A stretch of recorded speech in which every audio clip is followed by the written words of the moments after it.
Hello friends, welcome to technical Baljeet. दोस्तों, आज हम बात करेंगे आपके साथ classification of engineering materials. Engineering materials की क्लासिफिकेशन से बहुत ही ज़्यादा क्वेश्चन एग्जाम में पूछे जाते हैं और ये काफ़ी इंपॉर्टेंट टॉपिक होता है क्योंकि इससे 2 नंबर के, 5 नंबर के और 10 नंबर के क्वेश्चन पूछे जाते हैं एग्जाम में। तो आज हम इसके बारे में डिटेल से बात करेंगे, कैसे आप इसको क्लासीफाई करेंगे, कौन कौन से जो मेटल्स हैं, या कह सकते हैं कि एग्जांपल के थ्रू अगर हम बात करेंगे तो उनको कौन कौन से मेटल्स हैं जो कि मेटल्स और नॉन मेटल्स में आएंगे और कैसे हम इसको क्लासीफाई करेंगे। ओके, तो बने रहिएगा हमारे साथ अंत तक। और अगर आप हमारे चैनल पर नए हैं तो चैनल को सब्सक्राइब करके बेल आइकन जरूर प्रेस करिएगा ताकि ऐसे ही इंपॉर्टेंट वीडियो की जानकारी आप तक सबसे पहले पहुँचे।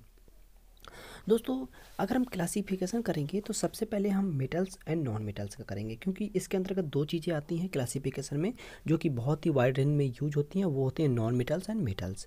इनको क्लासीफाई करने के लिए हमारे पास बहुत सारे ऑप्शन होते हैं। तो हम सबसे पहले हम बात करेंगे मेटल्स की। ओके, तो आइए डिस्कस करते हैं मेटल्स के बारे में। मेटल्स को अगर हम बात करेंगे मेटल्स के बारे में तो मेटल्स जनरली सॉलिड्स होते हैं और इनकी गुड कंडक्टिविटी होती है, इलेक्ट्रिकल कंडक्टिविटी बहुत ही अच्छी होती है। अगर हम मैकेनिकल प्रॉपर्टी में जाएंगे तो मलाइबिलिटी एंड डक्टिलिटी इनकी बहुत ही अच्छी होती है। हाई मेल्टिंग पॉइंट और हाई स्ट्रेंथ रखते हैं। ये जितने भी मेटल्स होते हैं इनका हाई मेल्टिंग पॉइंट होता है और हाई स्ट्रेंथ होती है। जिसकी हाई स्ट्रेंथ होगी वह बहुत ही ज़्यादा मजबूत होगा, इसलिए इनको जनरली कंस्ट्रक्शन के क्षेत्र में यूज किया जाता है। जहाँ भी स्ट्रॉन्ग एरिया होता है वहाँ पे इनको यूज किया जाता है। मेटल्स को दो तरीके से क्लासीफाई किया जाता है, ferrous metals and alloys, non ferrous metal and alloys. Okay, अगर हम फेरस मेटल्स की बात करेंगे, सबसे पहले हम बात करते हैं फेरस मेटल की। ओके फ्रेंड्स, तो फेरस मेटल की अगर हम बात करेंगे तो फेरस मेटल में जनरली आयरन के कंटेंट होते हैं जो कि बहुत ही ज़्यादा यूज किए जाते हैं, बहुत ही ब्रॉड एरिया में, और ये लो कॉस्ट के अवेलेबल होते हैं मार्केट में, लो कॉस्ट में ही। और इनकी जो मैकेनिकल प्रॉपर्टी जो होती है वो वेरी करती रहती है आयरन के कंपोजिशन और कार्बन कंटेंट की वजह से। अगर हम एग्जांपल के थ्रू समझें कि कौन कौन से जो मटेरियल्स हैं वो हमारे फेरस मेटल के अंतर्गत आते हैं, तो कास्ट आयरन यानी कि जिसे सीआई बोलते हैं, हम इसके बारे में डिटेल से बात करेंगे नेक्स्ट वीडियो में। कास्ट आयरन, इनकी प्रॉपर्टी, डिसएडवांटेज, एडवांटेज, और कौन कौन से जो कास्ट आयरन हैं उनके क्या क्या कंपोजिशन होते हैं। तो हमारे चैनल को सब्सक्राइब जरूर करिएगा। ओके, कास्ट आयरन इनके एग्जाम्पल में आता है फेरस मेटल्स के पिग आयरन, रॉट आयरन और स्टील।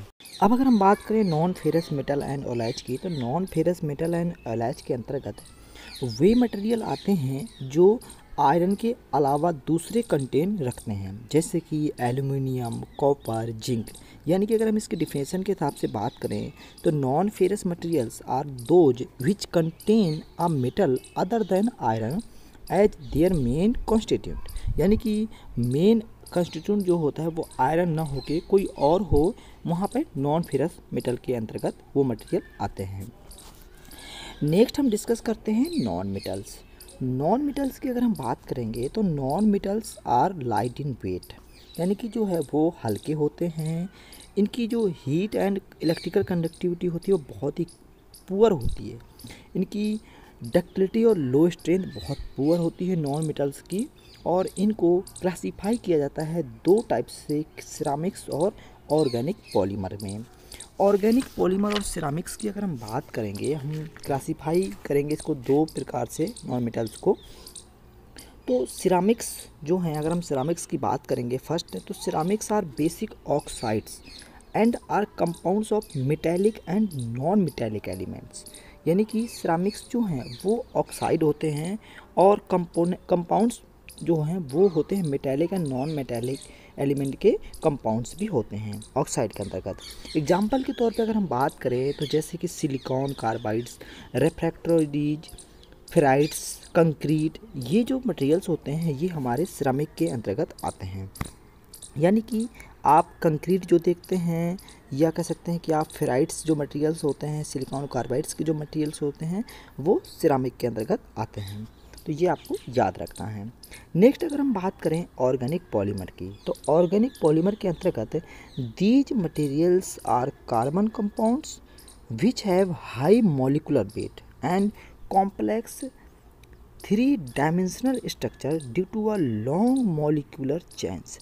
यहाँ पे हमारे जो हैं ऑर्गेनिक पॉलीमर में बहुत सारा ऐसे पॉलीमर होते हैं, उसे क्लासीफाई करना पड़ता है। उसके बहुत सारे डायमेंशनल स्ट्रक्चर होते हैं जो 3 टाइप से बनते हैं, उनको हम दूसरी वीडियो में डिस्कस करेंगे। अभी हम आपको एग्जांपल के तौर पे बता देते हैं कि ऑर्गेनिक पॉलीमर के अंतर्गत पॉलीथीन, रबर, कॉटन या पीवीसी, आप नाम सुनते होंगे पीवीसी के पाइप वगैरह, तो ये ऑर्गेनिक पॉलीमर के अंतर्गत आते हैं। और ये जो है मटेरियल्स के जो पॉलीथीन है या रबर हैं, ये सब ऑर्गेनिक पॉलीमर के अंतर्गत आते हैं। इसके बारे में हम नेक्स्ट वीडियो में आपसे डिस्कस ज़रूर करेंगे। ऑर्गेनिक पॉलीमर के जो क्लासिफिकेशन होते हैं उसमें कौन कौन से पॉलीमर हैं और उसकी जो चेन बनती है, 3 डायमेंशनल स्ट्रक्चर चेन बनती है, वो कैसे बनती है, उसके अंतर्गत हम आपसे बात करेंगे। तो अगर आपको वीडियो पसंद आया हो तो वीडियो को लाइक और शेयर करिएगा और चैनल को सब्सक्राइब करना बिल्कुल भी मत भूलिएगा। Thank you for watching. जय हिंद।